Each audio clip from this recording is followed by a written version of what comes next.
Kami akan menjelaskan tentang skill matrix dan hitungan kesenjangan atau gap untuk peran branch manager. Di sini kami memiliki kebutuhan untuk kompetensi kepemimpinan sebesar 5/5, pelayanan pelanggan 4/5, dan penjualan sebesar 4/5. Dapat dilihat kalau Ratih itu memiliki gap kepemimpinan 2, pelayanan pelanggan 0, dan gap penjualan 3, sehingga dapat disimpulkan Ratih memiliki gap 5 sebesar 5 poin. Untuk Tio, dia memiliki gap kepemimpinan 3, gap pelayanan pelanggan 1, dan gap penjualan 0, sehingga dapat disimpulkan Tio memiliki gap sebesar 4 poin. Lalu untuk Nina sendiri memiliki gap kepemimpinan 3, gap pelayanan pelanggan 0, dan gap penjualan 3, sehingga dapat disimpulkan ia memiliki gap sebesar 6 poin.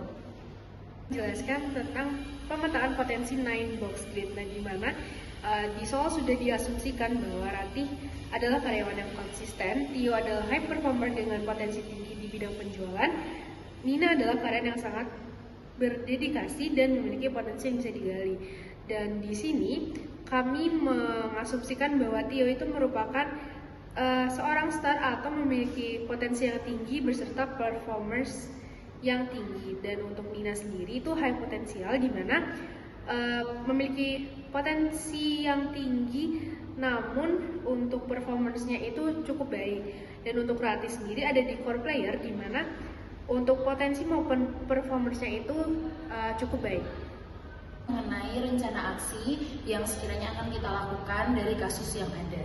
Jadi di sini kita menggunakan 2 perbandingan, yakni yang pertama mengenai tabel skills matrix dan juga mengenai 9 box grid.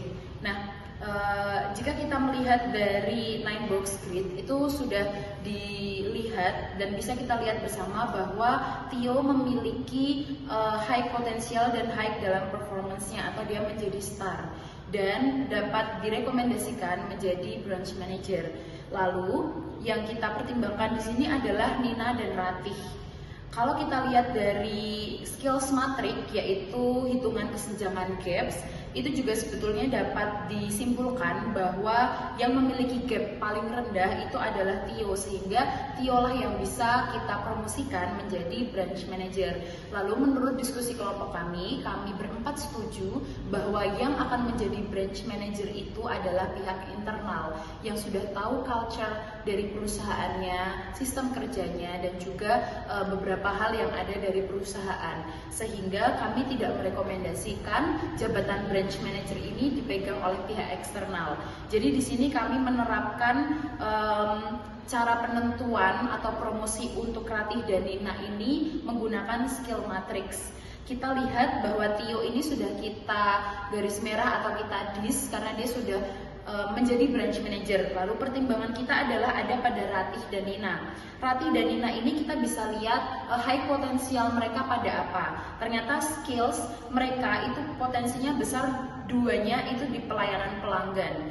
Tapi karena mereka berdua ini sama-sama high potensial di pelayanan pelanggan, sehingga kita harus membandingkan dari nilai gapnya. Ratih mendapatkan skor 5 dan juga Nina mendapatkan skor 6. Dapat disimpulkan kembali bahwa yang lebih baik menjabat menjadi branch manager itu ada pada Ratih. Nah, selanjutnya Tio sudah menjadi branch manager cabang A, Ratih juga sudah menjadi branch manager di cabang B. Lalu di sini Nina itu sebetulnya jika kita lihat dia memiliki skills yang tinggi di pelayanan pelanggan dengan skor 5/5 atau lebih dari kebutuhan yang kita tadi terapkan, yakni 4/5. Sehingga Nina sangat disayangkan ketika tidak kita maksimalkan potensinya. Dan kami merekomendasikan Nina untuk menjabat di bagian pelayanan pelanggan atau customer service.